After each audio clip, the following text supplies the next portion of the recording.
자, 오늘은 동의보감 건강을 위해 책을 한 권 읽어드리겠습니다.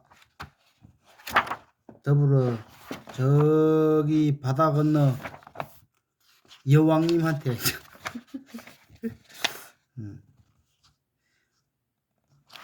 머리말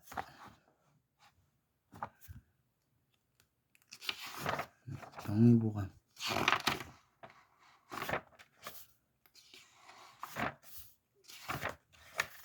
이거 만병통치약이 이 안에 다 담겨 있습니다. 일부 100세를 사는 동의보감 속의 지혜. 십자 일신지주 마음은 건강의 주인. 원리 원칙에 속하는 진리는 세월이 흘러도 변하지 않는다. 성경이나 노자, 장자 같은 책이 2000년이 지난 오늘날도 새롭게 인생을 가르쳐주는 이유가 여기에 있다. 아무리 새로운 약이나 수술법이 개발되고 색다른 운동법이 유행되더라도 쌀밥에 고깃국이 주식을 이루고 있듯이 어떻게 사는 것이 건강과 장수를 누릴 수 있는 비결인가에 대해서도 세월과 더불어 변하지 않는 원리 원칙이 있을 것이다. 이런 뜻에서 우리의 동의보감이 과학적으로 재발견, 재평가되어야 하지 않겠느냐는 것이 학계의 공통 의견으로 되어 가고 있다.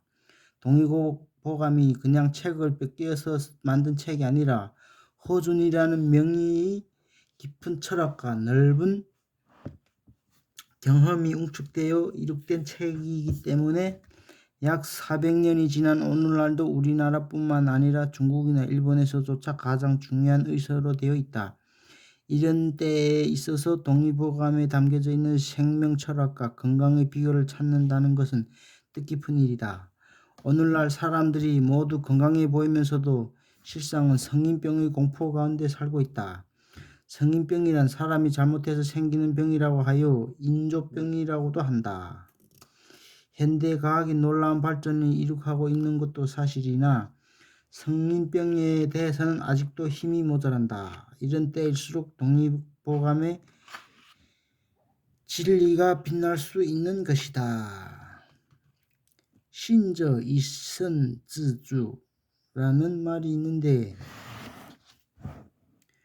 마음이 우리 몸의 주인이라는 것이다. 마음이 건전해야 육체도 건강하게 된다. 육체적 조건에 의하여 마음이 지배되지 않는 상태를 건강이라고 정의한 사람이 있다. 현대의학에서도 사람이 병의 약 7할은 7%라는 얘기지. 7할은 마음에 의하여 생긴다고 했다. 태어난 생명은 자연 섭리대로 살면 누구나 다 1000명을 살 수 있다고 했다. 동의보감에서는 1000명을 120세로 잡고 있다. 120세 맞죠? 120세. 사람이 평균 그냥 그냥 평범하게 살아도 1000명이 원래 120살까지 산다는 거예요. 우선 우리 주인이 되는 마음을 든든하게 하자. 마음이 제일 중요하다는 게 건강의 조건은 첫째로 마음이다. 그런 뜻이죠. 12소의 건강법. 욕망이나 즐거움은 알맞게. 한평생을 병 없이 건강하게 지낸다는 것은 누구나 원하고 있는 소망이지만 뜻대로 되지 않는 것이 현실이다. 왜 사람은 건강을 해치고 병에 걸리는 것일까? 병이 생기는 원인을 알 수 있다면 그런 원인이 되는 행동을 하지 않는 것이 건강의 비결이건만 병의 원인을 모두 다 안다는 것은 힘든 일이다. 그러나 건강의 주인이 사람이 마음이고 보면 마음을 될 수 있는 대로 평온하게 지내는 것이 건강을 지키는 길이 되겠다. 옛사람들이 생각한 병의 원인은 외인이라고 하여 풍, 한, 서, 습, 음식, 노권 등의 기후 조건의 변화라든가 음식물이 부주의, 심신의 과로, 성욕의 낭비 등 외부적 조건에 의하여 병이 생기는 것도 있지만 내인이라고 하여 체내에서의 균형이 흐트러져서 병이 생기는 것이 더 많다고 했다. 체내에서 내적으로 균형이 흐트러진다는 거지. 이적인 것도 있지만 그 중에서도 정신작용의 과부족에 의하여 병이 생기는 경우가 많다. 정신이니까. 정신작용은 7정이라고 하여 7종의 감정이 균형이 잡히는 것을 중요시하고 있다. 요새로 말하면 소극적인 건강 방법이라고 할지는 모르나 12가지를 지나치지 않게 알맞게 하는 것이 건강의 비결이라고 했다. 생각이 많으면 신경이 약해지고 염려가 많으면 뜻이 흩어지며 욕심이 많으면 뜻이 혼미해지고 일이 많으면 과로하게 되고 말이 많이 하면 기가 적어지고 웃음이 많으면 내장이 상하고 근심이 많으면 마음이 불안하며 지나치게 즐기면 뜻이 넘치고 기쁨이 지나치면 창란에 빠지고 노여움이 많으면 모든 혈액이 고르지 못하고 좋아하는 것이 많으면 정신이 헷갈려 올바르지 못하고 미워하는 것이 많으면 초퇴하고 즐거움이 없다. 모든 거 적당히 하라는 거니까.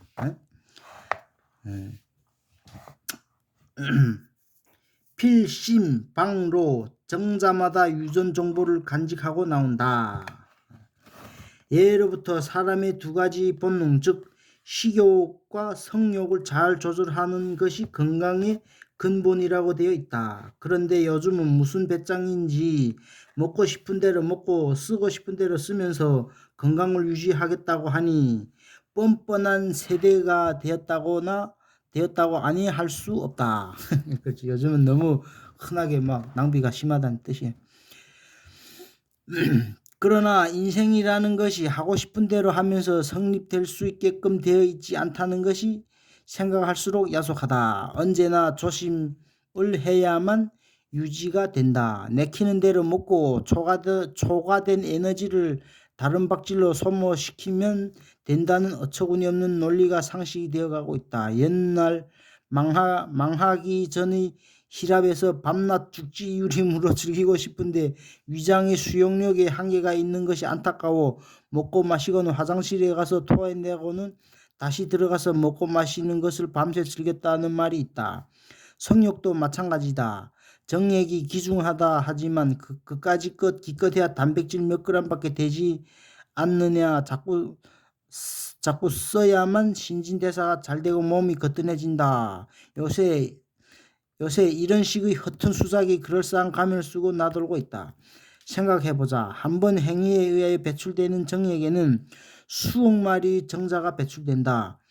정자 한 개마다 유전 정보를 간직하고 나오는데 유전 정보의 양이 태영 백과사전 30질분의 분량이 들어있다고 형용한 학자가 있다. 그만큼 정액이랑 남자의 전부라고 할 수 있다. 병이 생겼을 때 남자인 경우에는 섹스를 과도하게 하였기 때문이 아닌가를 살피고 여자이면 생리 상태와 임신 여부를 따져야 하느니라. 병이 생겼을 때. 남자의 경우 정력을 고갈시키면 100가지 1000가지 병이 그로부터 생기며 여자의 경우는 임신을 잘 조섭하지 못하면 건강이 나빠진다.